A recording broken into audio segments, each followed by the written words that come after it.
Good morning students. आज मैं तुम्हें कुछ चित्र दिखाऊंगी।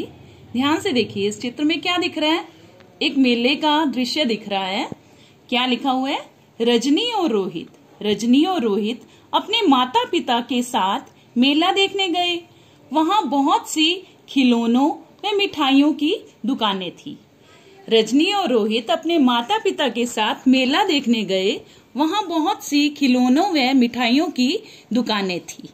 ये पहला चित्र हो गया। अब दूसरा चित्र देखो। आज बहुत गर्मी है। आज बहुत गर्मी है। अब तीसरा चित्र देखो बेटे। हाथी क्या कर रहा है? रो रहा है। हाथी रो रहा है। तो इन चित्रों में आपने क्या पढ़ा?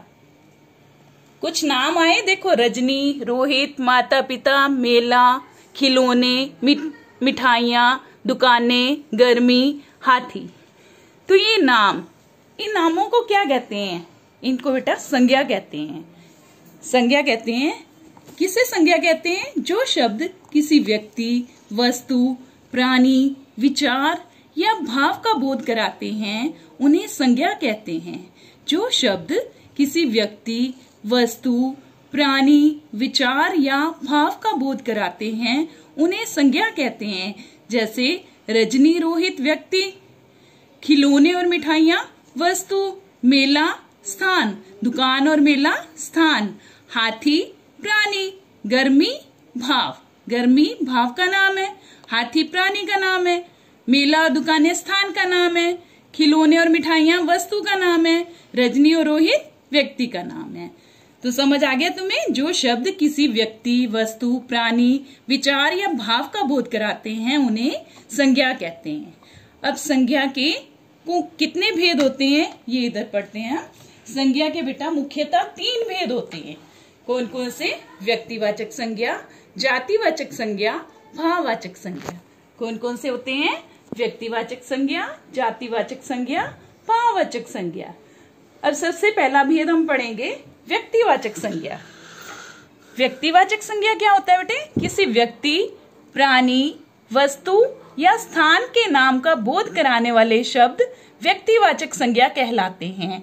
किसी व्यक्ति, प्राणी, वस्तु या स्थान के नाम का बोध कराने वाले शब्द व्यक्तिवाचक संज्ञा कहलाते हैं। जैसे नीलकंठ, मोर, कुत्ता, ये प्राणियों के नाम है।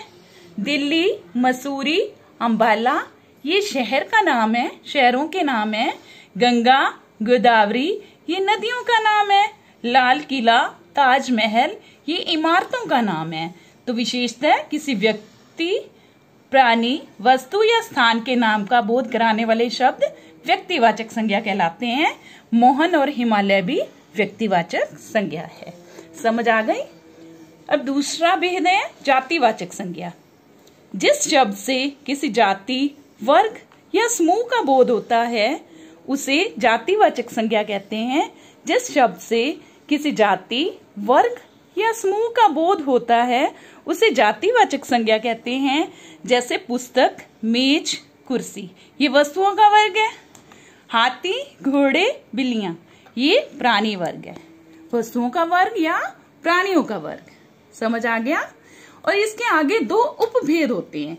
यानी ये जो जातिवाचक संज्ञा है इसके भी 2 भेद आगे और होते हैं, उपभेद होते हैं। भीड़, समूह, गुच्छा, झुंड, जानवरों का झुंड, अंगूर का गुच्छा, समूह, भीड़, ये जो होते हैं इनको समूहवाचक या समुदायवाचक संज्ञा कहते हैं। सोना, लकड़ी, लोहा, लकड़ी, चावल, चीनी आदि, इनको द्रव्यवाचक संज्ञा कहते हैं। इनको द्रव्यवाचक संज्ञा। इनके 2 उपभेद कौन कौन से हैं? समूहवाचक और द्रव्यवाचक संज्ञा। तो जातिवाचक संज्ञा कौन सी है? ये पुस्तक और मेज इसके उदाहरण हैं। समझ आ गया होगा? अब हम तीसरा भेद पढ़ते हैं भाववाचक संज्ञा। भाववाचक, जो शब्द गुण या भाव, स्थिति या दशा का बोध करवाते हैं वे भाववाचक संज्ञा कहलाते हैं। जो शब्द गुण या भाव, स्थिति या दशा का बोध कराते हैं वे भाववाचक संज्ञा कहलाते हैं। इनका कोई भौतिक स्वरूप नहीं होता, यानी बेटा ये हमें दिखते नहीं है या हम इसको पकड़ नहीं सकते। इन अमूर्त भावों को, यानी जो डायरेक्ट नहीं हमें दिख रहे, जो प्रत्यक्ष दिखते नहीं है, उन भावों को व्यक्त करने के लिए पीछे क्या लगता है इनके, ता, तव या ई। प्रत्यय, प्रत्यय यानी पीछे लगने वाले शब्द। प्रत्यय क्या होते हैं, पीछे।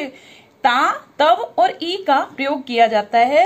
जैसे ता में मित्रता, शत्रुता, ता में मित्रता, शत्रुता, तव में मातृत्व और ई गर्मी सर्दी।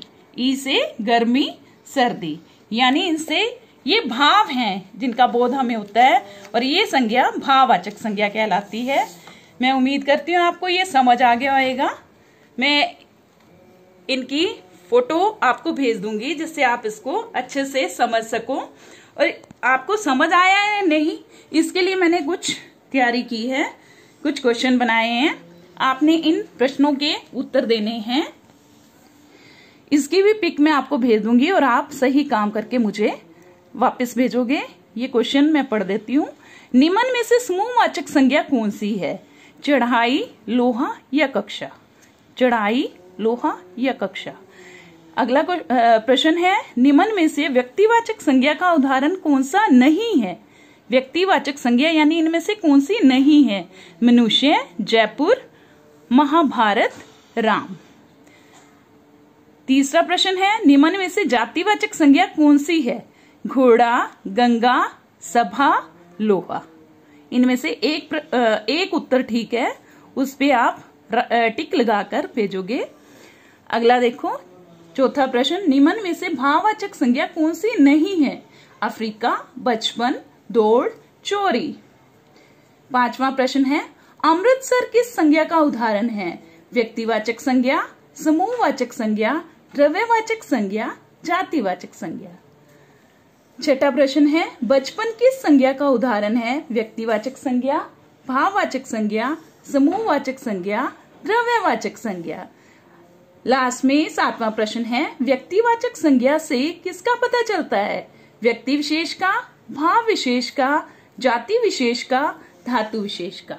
व्यक्तिवाचक संज्ञा से किसका पता चलता है? व्यक्ति विशेष का, भाव विशेष का, जाति विशेष का या धातु विशेष का। तो ये कार्य आप करके मुझे भेजें, मैं चेक करूंगी। धन्यवाद।